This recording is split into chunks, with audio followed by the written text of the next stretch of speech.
আসসালামু আলাইকুম। দুপুরের শীর্ষ সংবাদে স্বাগত জানাচ্ছি আমি সুমনা সুমা। এ মাটিতেই হাদি হত্যার বিচার হবে, মির্জা ফখরুল। আইসিসি রিপোর্টেই ভাবতে বাধ্য করেছে ভারত ঝুঁকিতে আছে, ক্রীড়া উপদেষ্টা। ব্রাহ্মণবাড়িয়ার বাঞ্ছারামপুরে ইউএনও ফেরদৌসারা মারা গেছেন। এনসিপি ছাড়ার কারণ জানালেন তাসনিম জারা। নির্বাচন পর্যবেক্ষণে ঢাকায় ইইউ মিশন, মাঠে নামছেন পর্যবেক্ষকরা। হঠাৎ উত্তাল খুবই ক্যাম্পাস। সহপাঠী হত্যার বিচার চেয়ে রাস্তায় তেজগাঁও কলেজ শিক্ষার্থীরা। শৈত্যপ্রবাহের প্রকোপ কমছে, তাপমাত্রা বৃদ্ধির আভাস আবহাওয়া অধিদপ্তরের। মেসির চুমু আঁকা সেই বিশ্বকাপ ট্রফি এখন বাংলাদেশে। চিকেন স্নেক এর নিরাপত্তায় এবার বিমান ঘাঁটি চালু করছে ভারত। ইরান যুক্তরাষ্ট্র উত্তেজনা বাড়লে মধ্যপ্রাচ্যে বিপর্যয়ের আশঙ্কা, কাতারের সতর্কতা। থাইল্যান্ডের চলন্ত ট্রেনের উপর ভেঙে পড়ল ক্রেন, নিহত অন্তত 22। ট্রাম্প নীতির প্রভাবে বিশ্বকাপের 17,000 টিকিট বাতিল করল সমর্থকরা। শুনছিলেন শিরোনাম, এবার বিস্তারিত। বিএনপির মহাসচিব মির্জা ফখরুল ইসলাম আলমগীর বলেছেন, ক্ষমতায় এলে ইনকিলাব মঞ্চের মুখপাত্র শহীদ শরীফ ওসমান হাদি হত্যার বিচার করবে। মঙ্গলবার দিনগত রাতে নিজের ভেরিফাইড ফেসবুক পেজে দেওয়া এক পোস্টে তিনি একথা বলেন। মির্জা ফখরুল পোস্টে লেখেন, ঢাকা এয়ারপোর্টে নামলাম, সঙ্গে আমার স্ত্রী। একটি তরুণ তার স্ত্রীকে নিয়ে এগিয়ে এলো আমার দিকে। স্যার, আপনারা ক্ষমতায় এলে জাস্টিস ফর হাদি। এরপর মির্জা ফখরুল লিখেন, আমি বললাম ইনশাল্লাহ। বিএনপি মহাসচিব আরও লেখেন, একটি ছেলে একদম তরুণ, যে ছিল গণতন্ত্রের পক্ষে, নির্বাচন নিয়ে কি উচ্ছ্বাস প্রচারণা চালাচ্ছিল, তাকে এভাবে হত্যা করা হলো, আর এর বিচার হতেই হবে। মুদাসসির সাম্য প্রতিটি হত্যার বিচার হতে হবে এ মাটিতেই, ইনশাআল্লাহ। আসন্ন টি-20 বিশ্বকাপে বাংলাদেশের খেলাটা এখনো অনিশ্চিত হয়ে আছে। নিরাপত্তা ঝুঁকির কারণে ভারতে গিয়ে বিশ্বকাপ খেলতে অপারগতার কথা আগেই বিসিবি জানিয়েছে আইসিসিকে। তবে মঙ্গলবার এক সভায় আইসিসি সেই সিদ্ধান্তটি পুনর্বিবেচনার কথা জানিয়েছে বিসিবিকে। প্রত্যুত্তরে বাংলাদেশও তাদের সিদ্ধান্তে অনড় থাকার কথা জানিয়ে দিয়েছে। এ বিষয়ে সম্প্রতি কথা বলেছেন অন্তর্বর্তী সরকারের ক্রীড়া উপদেষ্টা আসিফ নজরুল। তিনি জানান, আইসিসির রিপোর্টেই ভাবতে বাধ্য করছে যে ভারতে নিরাপত্তা ঝুঁকি আছে বাংলাদেশের। ব্রাহ্মণবাড়িয়ার বাঞ্ছারামপুর উপজেলা নির্বাহী কর্মকর্তা ইউএনও ফেরদৌস আরা বয়স 34 মারা গেছেন। ইন্না লিল্লাহি ওয়া ইন্না ইলাইহি রাজিউন। বুধবার ঢাকায় মৃত্যুবরণ করেন তিনি। মৃত্যুকালে তিনি এক কন্যা সন্তান রেখে গেছেন। বাঞ্ছারামপুর থানার ভারপ্রাপ্ত কর্মকর্তা ওসি মোহাম্মদ ইয়াসিন জানান, ইউএনও ফেরদৌস আরা বুধবার সকাল 7টার দিকে ঢাকায় মারা গেছেন। তিনি দুদিন ধরে ঠান্ডাজনিত রোগে ভুগছিলেন। কুমিল্লার দাউদকান্দিতে ফেরদৌস আরার স্বামীর বাড়ি হলেও তার বাবার বাড়ি ঢাকার যাত্রাবাড়িতে। নবীনগরের ইউএনও মাহমুদুল হাসান জানান, গত রবিবারও তারা একসঙ্গে জেলা প্রশাসকের কার্যালয়ে আইনশৃঙ্খলা বিষয়ক এক সভায় যোগ দিয়েছিলেন। এরপরে তিনি সোমবার ঠান্ডাজনিত রোগের চিকিৎসার জন্য ঢাকায় গিয়েছিলেন। 36তম বিসিএস এর এই কর্মকর্তা গত বছরের 9 জানুয়ারি বাঞ্ছারামপুরে যোগদান করেছিলেন। আসন্ন ত্রয়োদশ জাতীয় সংসদের স্বতন্ত্র প্রার্থী হিসেবে অংশগ্রহণ করবেন ডাক্তার তাসনিম জারা। সাবেক এই এনসিপি নেত্রীর দল থেকে পদত্যাগের বিষয়ে ব্যাপক আলোচনা শুরু হয়। এ বিষয়ে তিনি জানিয়েছেন, পুরো রাজনৈতিক কাঠামোর পরিবর্তনের আকাঙ্ক্ষা থেকেই এনসিপি থেকে সরে এসে স্বতন্ত্র প্রার্থী হিসেবে নির্বাচন করছেন। মঙ্গলবার নাগরিক প্ল্যাটফর্মের আয়োজিত এক সংলাপে বক্তব্য দিতে গিয়ে তিনি এসব কথা বলেন। তাসনিম জারা বলেন, দেশের বিদ্যমান ব্যবস্থায় জবাবদিহিতার কাঠামো অত্যন্ত দুর্বল, সব জায়গায় জটিলতা, যে যার জবাবদিহি করবে সেই তার নিয়োগকর্তা। দীর্ঘদিন ধরে যে সংস্কারের কথা বলা হচ্ছে তা নিয়ে আলোচনা চলমান রাখা অত্যন্ত জরুরি। জনগণ পরিবর্তন চায় উল্লেখ করে তিনি বলেন, তারা পুরনো রাজনৈতিক বন্দোবস্ত আর গ্রহণ করতে প্রস্তুত নয়। এই পরিবর্তনের আকাঙ্ক্ষা থেকেই আমি আমার দল থেকে সরে এসে স্বতন্ত্র প্রার্থী হিসেবে নির্বাচনে অংশ নেওয়ার সিদ্ধান্ত নিয়েছি। আগামী 12ই ফেব্রুয়ারি অনুষ্ঠিতব্য ত্রয়োদশ জাতীয় সংসদ নির্বাচন পর্যবেক্ষণে ইউরোপীয় ইউনিয়ন একটি নির্বাচন পর্যবেক্ষণ মিশন মোতায়েন করেছে। গণপ্রজাতন্ত্রী বাংলাদেশ সরকারের আমন্ত্রণে গঠিত এই মিশনটি পুরো নির্বাচনী প্রক্রিয়া পর্যবেক্ষণ করবে বলে জানানো হয়েছে।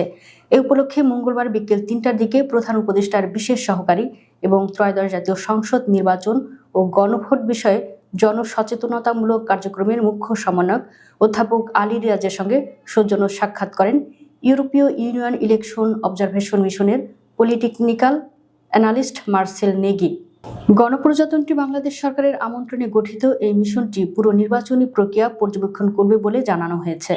এই উপলক্ষে মঙ্গলবার বিকেল ৩টার দিকে প্রধান উপদেষ্টার বিশেষ সহকারী এবং ত্রয়োদশ জাতীয় সংসদ নির্বাচন ও গণভোট বিষয়ে জনসচেতনতামূলক কার্যক্রমের মুখ্য সমন্বয়ক অধ্যাপক আলী রিয়াজের সঙ্গে সৌজন্য সাক্ষাৎ করেন ইউরোপীয় ইউনিয়ন ইলেকশন অবজারভেশন মিশনের পলিটিক্যাল অ্যানালিস্ট মার্সেল নেগি এবং ইলেকশন অ্যানালিস্ট ভাসিল ভাসচেনকা। সাক্ষাৎকারে প্রধান উপদেষ্টার বিশেষ সহকারী মনির হায়দারও উপস্থিত ছিলেন। সাক্ষাতে ইইউ নির্বাচন পর্যবেক্ষণ মিশনের প্রতিনিধিরা মিশনের লক্ষ্য, কাঠামো ও কার্যক্রম সম্পর্কে মুখ্য সমন্বয়কে অবহিত করেন।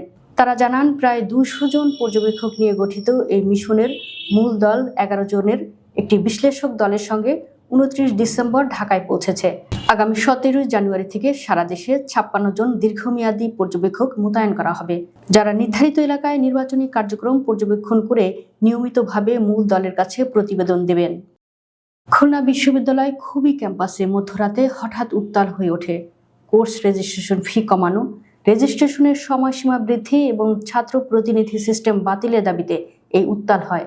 মঙ্গলবার গভীর রাতে বিশ্ববিদ্যালয়ের হাদি চত্বরে জড়ো হন শিক্ষার্থীরা। পরে মিছিল নিয়ে বিশিষ্ট রুহুল আমিন, খান বাহাদুর আহসানুল্লাহ ও খান জাহান আলী হল প্রদক্ষিণ করে উপাচার্যের বাসভবনের সামনে অবস্থান করেন। শিক্ষার্থীরা জানান, বর্তমানে নির্ধারিত কোর্স রেজিস্ট্রেশন ফি অনেক শিক্ষার্থীর জন্য আর্থিকভাবে চাপ সৃষ্টি করছে। এছাড়া স্বল্প সময়ের মধ্যে রেজিস্ট্রেশন সম্পন্ন করতে গিয়ে অনেকে ভোগান্তির শিকার হচ্ছেন। একই সঙ্গে ছাত্র প্রতিনিধি সিস্টেম বাতিল করে সরাসরি ও স্বচ্ছ প্রক্রিয়ায় সিদ্ধান্ত গ্রহণের দাবি জানান তারা। রাজধানীর ফার্মগেট এলাকায় তেজগাঁও কলেজের উচ্চ মাধ্যমিক শিক্ষার্থীরা আবারও সড়ক অবরোধ করেছেন সহপাঠী সাকিবুল হাসান রানার হত্যার দ্রুত বিচার ও হত্যাকারীদের গ্রেফতারের দাবিতে। বুধবার দুপুরে শুরু হওয়া এই আন্দোলনের কারণে এলাকায় যান চলাচল প্রায় পুরোপুরি বন্ধ হয়ে গেছে। অবরোধে অংশ নেওয়া শিক্ষার্থীরা জানান, সাকিব হত্যাকাণ্ডের 1 মাসের বেশি সময় পার হলেও এখনও বিচার প্রক্রিয়া দৃশ্যমান অগ্রগতি হয়নি। তারা হত্যাকারীদের দ্রুত গ্রেফতার ও দৃষ্টান্তমূলক শাস্তি নিশ্চিত না হওয়া পর্যন্ত রাজপথ ছাড়বেন না। আন্দোলনকারীরা এ সময় বিভিন্ন স্লোগান দিয়েছেন। চলতি জানুয়ারি মাসে দেশজুড়ে শৈত্যপ্রবাহের দাপট শুরু হয়েছে। এরই মধ্যে আবহাওয়া অধিদপ্তরের পূর্বাভাস অনুযায়ী এই মাসে মোট 5টি শৈত্যপ্রবাহ আঘাত হানতে পারে, যার মধ্যে অন্তত একটি হতে পারে তীব্র। মাসের শুরু থেকেই দেশের বিভিন্ন স্থানে শীত অনুভূত হচ্ছে, তবে গত 4 দিন ধরে শৈত্যপ্রবাহ কিছুটা কমেছে। জ্যেষ্ঠ আবহাওয়াবিদ মুহাম্মদ আবুল কালাম মল্লিক জানিয়েছেন, বৃহস্পতিবার থেকে দেশের উত্তর ও পশ্চিমাঞ্চলে তাপমাত্রা আবার 1 থেকে 2 ডিগ্রি সেলসিয়াস কমতে পারে। এই কম তাপমাত্রা প্রভাব আগামী শনিবার পর্যন্ত থাকতে পারে। এরপর থেকে তাপমাত্রা ধীরে ধীরে বাড়তে শুরু করবে। 2022 বিশ্বকাপের ফাইনাল শেষে তখন পুরস্কার বিতরণী চলছে। লিওনেল মেসি গোল্ডেন বলটা জিতেছেন সবে। সেটা হাতে নিয়ে তাৎক্ষণিকভাবে পোডিয়াম থেকে নেমে যেতে হচ্ছিল। তখনই তার চোখ গেল তার ডান পাশে রাখা বিশ্বকাপ ট্রফিটার দিকে। তিনি তার দিকে এগিয়ে গেলেন, এরপর একটা চুমু এঁকে দেন তার উপর। সেই মুহূর্তটা মেসির জীবনে অন্যতম স্মরণীয় এক অধ্যায় হয়ে গেছে। ছবিটাও উঠে গেছে ইতিহাসের পাতায়। লিওনেল মেসি চুমু এঁকে দিয়েছিলেন যে বিশ্বকাপ ট্রফির উপর, সেটি এখন চলে এসেছে বাংলাদেশে। বুধবার সকালে ট্রফি নিয়ে শাহজালাল আন্তর্জাতিক বিমানবন্দরে পা রাখেন সাবেক বিশ্বকাপ জয়ী footballer Gilberto Silva. FIFA world cup trophy tour এর অংশ হিসেবে এই ট্রফিটি ঢাকায় এসেছে। বাংলাদেশ সীমান্ত ঘিরে বাড়তে থাকা নিরাপত্তা উদ্বেগ ও কৌশলগত বাস্তবতার প্রেক্ষাপটে ভারতের পূর্ব ও উত্তর পূর্বাঞ্চলে দ্বিতীয় বিশ্বযুদ্ধের সময়কার পরিত্যক্ত 5টি বিমান ঘাঁটি পুনরুজ্জীবিত করার উদ্যোগ নিয়েছে নয়াদিল্লি। বিশ্লেষকরা ধারণা করছেন, মূলত শিলিগুড়ি চিকেন নেকের নিরাপত্তা আরও বাড়াতেই এমন উদ্যোগ নেওয়া হচ্ছে। মঙ্গলবার টাইমস অফ ইন্ডিয়ার প্রতিবেদনে বলা হয়, ভারতীয় সরকারের সংশ্লিষ্ট সূত্রগুলোর বরাতে জানা গেছে এ তথ্য। বাংলাদেশ ভারত সম্পর্ক সাম্প্রতিক বছরগুলোতে সবচেয়ে টানাপোড়েনের মধ্যে থাকার সময় এই সিদ্ধান্ত নেওয়া হয়েছে। বিশেষ করে ভারতের উত্তর পূর্বাঞ্চলকে মূল ভূখণ্ডের সঙ্গে সংযুক্তকারী সংকীর্ণ ভূখণ্ড শিলিগুড়ি করিডোর বা চিকেন স্নেক ঘিরে বাড়তে থাকা নিরাপত্তার ঝুঁকিই এই পদক্ষেপের অন্যতম কারণ বলে তুলে ধরা হয় প্রতিবেদনে। ইরানে চলমান সরকার বিরোধী বিক্ষোভকে কেন্দ্র করে তেহরান ও ওয়াশিংটনের মধ্যে উত্তেজনা বাড়তে থাকায় গভীর উদ্বেগ প্রকাশ করেছে কাতার।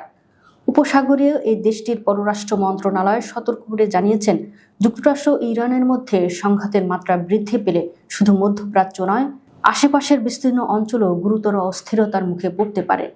মঙ্গলবার রাজধানীর দোহায় এক বক্তব্যে কাতারের পররাষ্ট্র মন্ত্রণালয়ের মুখপাত্র মাজেদ আল আনসারি বলেন, দুই দেশের মধ্যে যে কোনো ধরনের উত্তেজনা পুরো অঞ্চলের জন্য মারাত্মক পরিণতি ডেকে আনতে পারে। সে কারণেই কাতার পরিস্থিতি শান্ত রাখার পক্ষে এবং উত্তেজনা উপশমনে সর্বোচ্চ চেষ্টা চালিয়ে যেতে চায় বলে জানান তিনি। ব্যাংকক থেকে থাইল্যান্ডের উত্তর পূর্বাঞ্চলের একটি প্রদেশে যাওয়ার পথে একটি যাত্রীবাহী ট্রেনের উপর নির্মাণাধীন উচ্চগতির রেল প্রকল্পের একটি ক্রেন ভেঙে পড়ায় ভয়াবহ দুর্ঘটনা ঘটেছে। এতে অন্তত 22 জন নিহত এবং 30 জনের বেশি মানুষ আহত হয়েছেন। থাইল্যান্ডের পুলিশ ও রেলওয়ে কর্তৃপক্ষ বুধবার এ তথ্য নিশ্চিত করেছে। বুধবার সকালে নাখুন রাতচাসিমা প্রদেশের শিখিও জেলায় এ দুর্ঘটনা ঘটে। এলাকাটি রাজধানীর ব্যাংকক থেকে প্রায় 230 কিলোমিটার উত্তর পূর্বে অবস্থিত। নাখুন রাতচাসিমা প্রদেশে স্থানীয় পুলিশ প্রধান থাচাপোনা চিন্নাওং বার্তা সংস্থা এফপিকে জানায়, এ ঘটনায় 22 জন নিহত হয়েছেন এবং 30 জনের বেশি মানুষ আহত হয়েছেন। বিশ্বকাপ ফুটবলে আমেরিকার রাজনৈতিক পরিস্থিতি ও প্রেসিডেন্ট ডোনাল্ড ট্রাম্পের নীতির প্রভাব পড়ছে বিশ্বজুড়ে। প্রায় 17,000 ফুটবল প্রেমী ইতোমধ্যেই তাদের টিকিটের বুকিং বাতিল করেছেন। তারা আশঙ্কা করছেন, খেলা দেখতে আমেরিকায় গেলে রাজনৈতিক অস্থিরতা বা মানবাধিকার লঙ্ঘনের শিকার হতে পারেন। ট্রাম্পের নজর বর্তমানে গ্রিনল্যান্ড এবং ইরানেও। গ্রিনল্যান্ড ইস্যুতে যুক্তরাষ্ট্র ডেনমার্ক সম্পর্কের অবনতির আশঙ্কা করা হচ্ছে। এছাড়া বিভিন্ন দেশের নাগরিকদের উপর বিভিন্ন বিধিনিষেধ আরোপ করা হয়েছে। এসব কারণে কিছু দেশ ও অঞ্চলের ফুটবল প্রেমীরা নিরাপদ মনে করছেন না আমেরিকাকে। দর্শক, ভিডিওটি শেষ পর্যন্ত দেখার জন্য আপনাকে অসংখ্য ধন্যবাদ। নিত্য নতুন ভিডিও পেতে আমাদের ইউটিউব চ্যানেলটি সাবস্ক্রাইব করুন এবং নিয়মিত নোটিফিকেশন পেতে বেল বাটনটি ক্লিক করুন। আমাদের ফেসবুক পেজটি ফলো করুন। এছাড়া আমাদের ভিডিও লাইক, কমেন্ট ও শেয়ার করুন। আল্লাহ হাফেজ।